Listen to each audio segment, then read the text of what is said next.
Okay, great. So we have three more poets from the Ryder Showcase. Patsy Rahn, Erica Peak, and Peggy Squires. And so I introduced Patsy earlier, but I'm going to read this again because I think there's new people. So Patsy Rahn is a poet and prose writer. Her work has been published in various journals and anthologies, and you can see her reading on YouTube, where over 1,300 people have gone to view her. You can find out more information about her and about her book, which is called The Grainy Wet Soul, wonderful title, on her website at www.patsyron.com. And then Margaret Fisher Squires is a Quaker and a psychotherapist whose poetic streak has been nurtured by the Heart Rock Poetry Series, the group Five Women Poets, and the Writers Guild of Bloomington. She contributed to the Five Women Poets 2016 chapbook, Birds of a Feather. But if you haven't seen that book, you should take a look. It's really lovely. Her creativity has also been sparked by playing Dungeons and Dragons, taking walks in her neighborhood, and as celebrated in today's reading, dancing to the music at the late lamented Players Pub. Yes. And where are we? And Erica Peak tells me that she is a school teacher, yes? And who also loves to write poetry, and the best teachers are poets, I think. So the order that I have is Patsy Rahn, Erica Peak, Margaret Squires. Okay, so Patsy.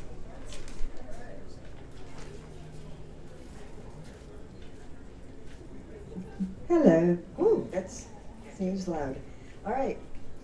I'll totally forget the mic, so I hope if there's a problem, raise your hand or something.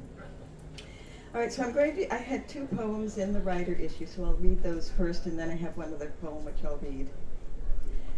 The first one is titled, Masking Restrictions. We are asked to wear a mask, itself a restriction from not wearing a mask, if not wearing a mask is something you don't want restricted, so your skin can be in fresh air and people can see you smile or scowl. Wearing a mask feels a restriction if you don't like being told you must do something or you must not do something, which goes on all the time. Restrictions form our cultural boundaries. Restrictions form the frame of our social values. Our skin is a restriction, keeping our guts from spilling out. Gravity is a restriction, keeping us from floating away without a string attached. The restriction of 1 hydrogen and 2 oxygen gives us water. Wearing a mask makes it possible for you, me, us, and them to stay alive.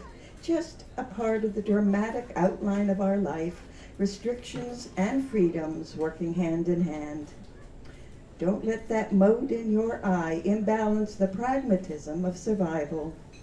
You are the star of your dreams. Now wake up and see how you stand, one in millions, that grain of sand on the beach, that star in that galaxy, that bacterium in your gut, keeping you healthy while it lives happily inside you.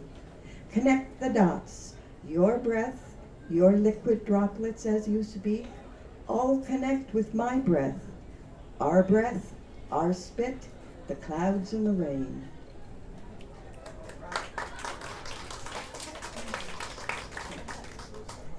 Okay, this one is called The Roots of Kindness. Kindness, a giving without expecting return, a caring for another without a cause, a moment without thinking, a reaction reaching out, a movement to support, momentarily needed, a flicker of recognition sparking compassion, an easy gift of love unconditionally given. Suddenly, you are a comfort provider.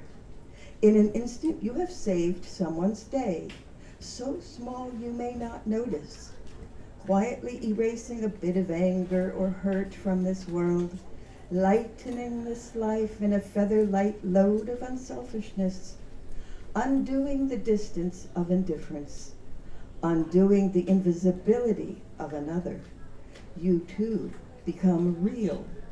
We are full of tiny connections, our unseen roots communicating below the surface, nurturing one another. Thanks.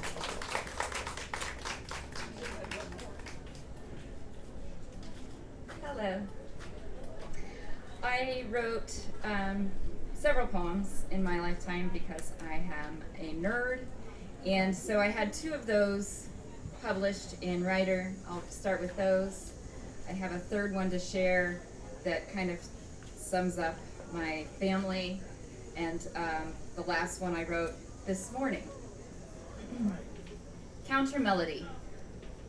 I sit comfortable in the shadows where I've learned to watch and wait, dispersing myself in place and time. I send thoughts into the elements in a whirlwind dance with fate, hoping light will play note with pieces of my mind. And just because the words are dancing doesn't mean that I'm doing fine. You only know what's true when you listen to the music between the lines. Each phrase plays games with meanings, their frolicking brings you smiles. I punctuate joy and bliss in every beat. With calculated measures, I have created treasures, building spotlights and footlights, yet all the while I hide minor footnotes of defeat.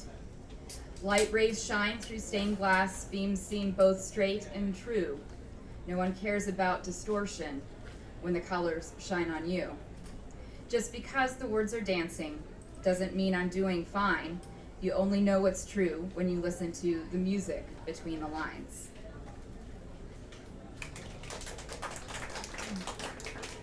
It's a little serious. My second one is Kaleidoscope. Peering through a lens like a lost sailor seeking land, entranced by machinations of the turning of my hand. The colors, shapes arranging in a tumbling, jumbled dance, finding rigid tessellations as if by luck or chance. A beaded choreography that rarely will repeat, from fracture, form, and function that a twist makes obsolete. Multi-chromatic chaos in a search for something stable, proving peace that's found in patterns is a geometric fable. Peering through the smallest lens, seeking meaning, seeking hope, from the innovative entropy of my inner kaleidoscope. So the next one, I have to pull up from my phone, I wrote on behalf of get-togethers that with my brothers. It's called Freeze Tag. My brothers said it's freeze tag and then tagged me, so I froze. I haven't moved a muscle despite my itchy nose. I am not the kind of player who is willing to just quit. Despite the waning sunlight, I am a statue. I commit. Though it has been several hours since my brothers came around. And though around the beer fridge, I hear a sneaky laughter sound. I will not let them draw me from the place in which I stand. My brothers will soon marvel at the stillness that I command. They told me to play freeze tag, and then tagged me, so I froze. A game that seems quite silly for 3 grown-ups, I suppose. And I know the dark is coming. They wouldn't leave me here just to guarantee that they receive the bigger share of beer.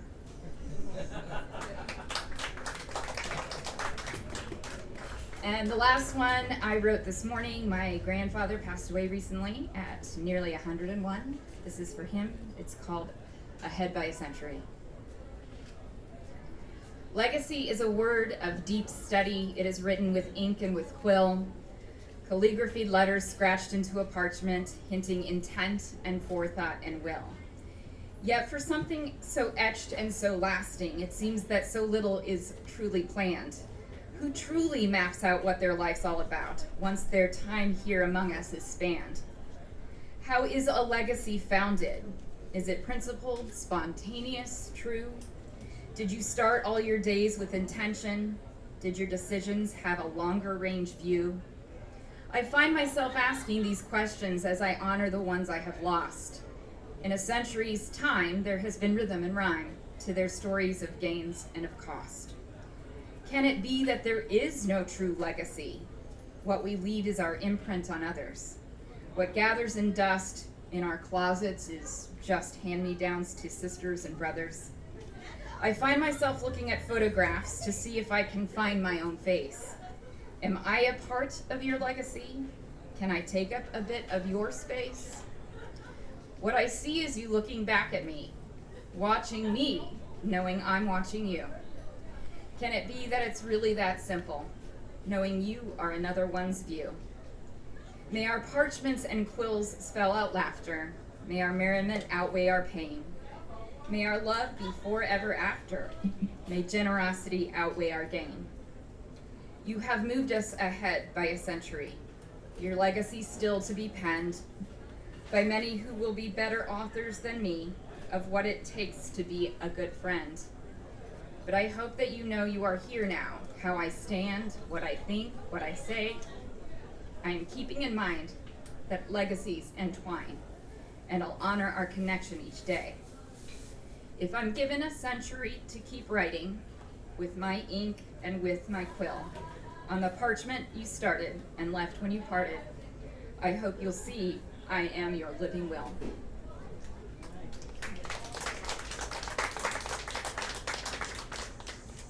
Hi there. Nice to see some friendly faces. So, I too had two poems in the Ryder, and they are in this package of paper, but I'm not going to read them first, because as I went through trying to fill up the approximately 8 minutes of time that Tony said we had, I found I had lots of poems that were related to Players Pub. So I put them in chronologically, and there they are. So this starts with Fat Tuesday at Players Pub, February 5th, 2008.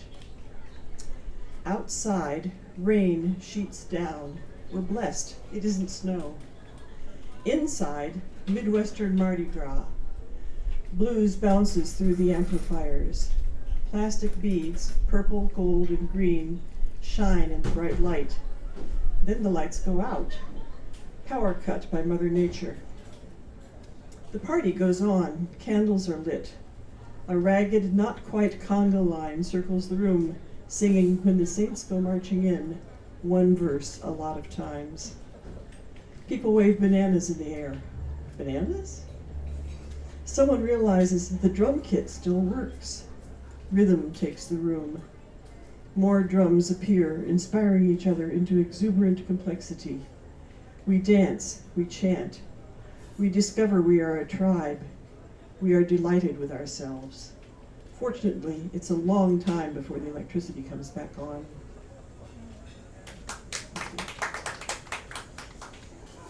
Songwriters Showcase. So you may remember the Songwriters Showcases at Players Pub, where 4 musicians would get to sing a little bit of what they've been writing recently. This is from March 17th, 2008 at Players Pub. 4 men with guitars, veteran, hippie, artist, regular Joe. They wear t-shirts, sweatshirts, faded jeans. Their hearts are naked. Some notes muffled, some notes plangent. Every note sings love and longing, longing and love again. The next poem is Tuesday Night Blues Jam from September 16th of 2008. This is one of the ones that was in the Ryder. Concealed in the shadow of his cap's visor, his gray eyes are half closed, half open. He sits loose in his chair, waiting his turn or simply drifting. He exhales the ghosts of burning leaves and fermented grains. Is his head keeping time or merely weaving? Applause signals the song's ending. With a jaunty word, he's on his feet, heading for the stage. The guitar strap circles his shoulder in one practiced arc. The music he unleashes is spare and sure, clear and right.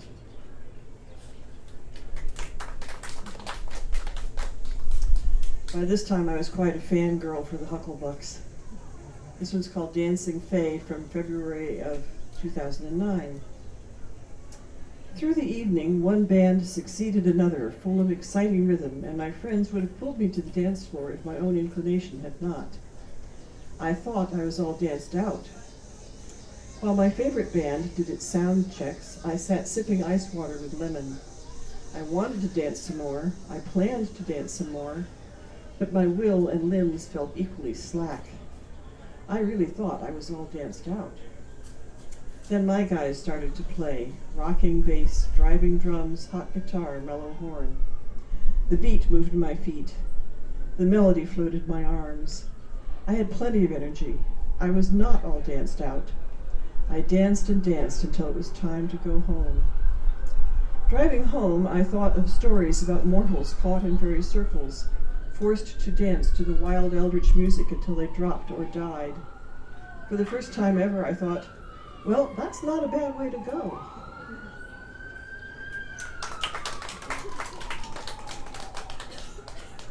This one's actually about Players Pub, and it's entitled Players Pub. And it was written in March of 2009. It's not the sort of place that a nice Quaker lady is supposed to love. A banner blazons beer names above the bar. Strings of colored lights crisscross the ceiling. The music is ear-numbingly loud. The waitress would be showing quite a bit of skin if the skin weren't covered with tattoos. Some of you know who I'm talking about there. The crowd came for a good time. They are eating mass quantities, drinking beer and wine, grinning at suggestive lyrics, dancing. The man swing dancing with that younger woman made 2 telephone calls and 2 car trips on 2 different days to return to me a file folder I'd carelessly left lying about.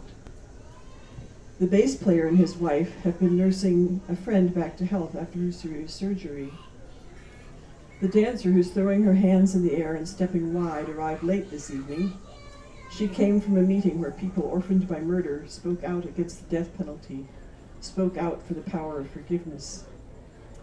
The woman who organized the celebration at the next table often misses the blues party here on Tuesday nights.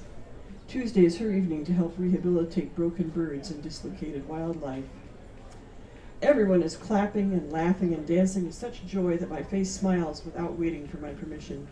It is the sort of place a nice Quaker lady finds she loves.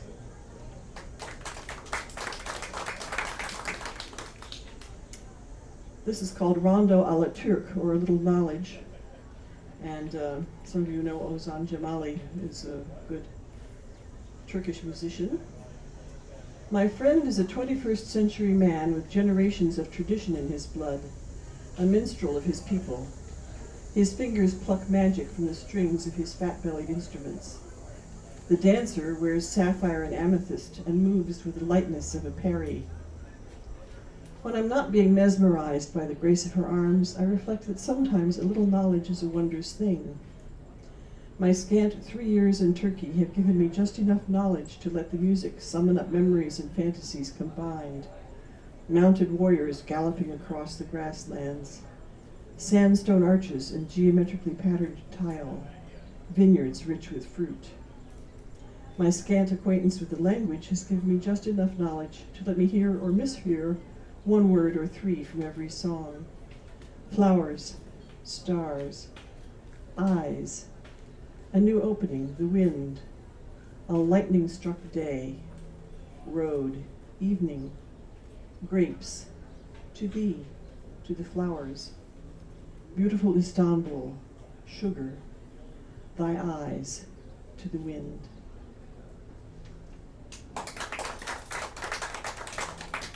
And finally, this is one that was also in the Ryder, called After Hearing a Favorite Band.